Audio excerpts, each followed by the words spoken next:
Hello all, ఇవాళ మీకు పప్పుచారు రాయలసీమ స్టైల్లో పప్పుచారు ఎలా చేసుకోవాలో చూపిస్తాను. వేడివేడి అన్నం పప్పుచారు ఏదైనా పక్కన వేపుడు ఉంటే అద్దిరిపోతుంది. ఏం లేకపోయినా చిప్స్తో చాలు, ఆలు చిప్స్తో చాలా చాలా ఎమ్మీగా ఉంటుంది. ఎలా చేసుకోవాలో చూసేద్దాం. దీనికోసం అయితే ఫస్ట్ నేను హాఫ్ గ్లాస్ కందిపప్పు, హాఫ్ గ్లాస్ పెసరపప్పు తీసుకుంటున్నాను.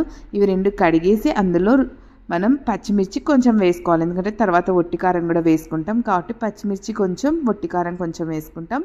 ఇందులో పులుపుకు తగ్గట్టుగా టమాటోలు, నేను ఇవి పులుపు చిన్న టమాటోలు కాబట్టి 4 టమాటోలు తీసుకున్నాను.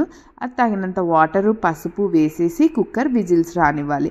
కుక్కర్ విజిల్స్ వచ్చిన తర్వాత ఇలా మొత్తం అంతా గ్యాస్ అయిపోయిన తర్వాత పప్పు గుత్తితో మనం బాగా రుబ్బేసుకోవాలన్నమాట. రుబ్బుకొని ఇందులో రుచికి తగ్గట్టుగా చింతపండు పులుసు యాడ్ చేసుకుంటాం.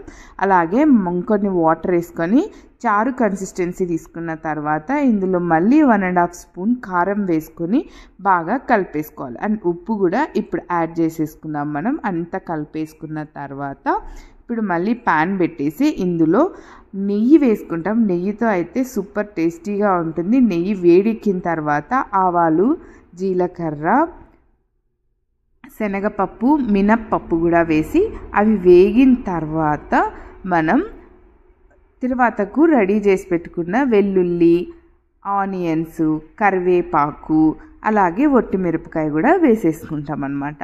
ఇవన్నీ వేసేసుకొని ఇవి బాగా వేగనివ్వాలి.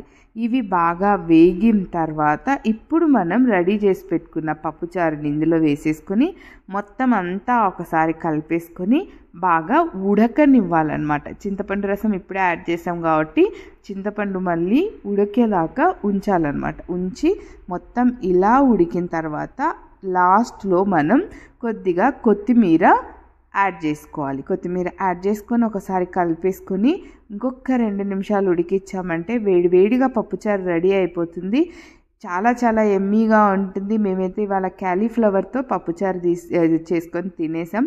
సూపర్గా ఉంది. నచ్చితే మీరు ట్రై చేయండి. అలాగే మన ఛానల్ని సబ్స్క్రైబ్ చేయడం కూడా మర్చిపోకండి. Bye bye.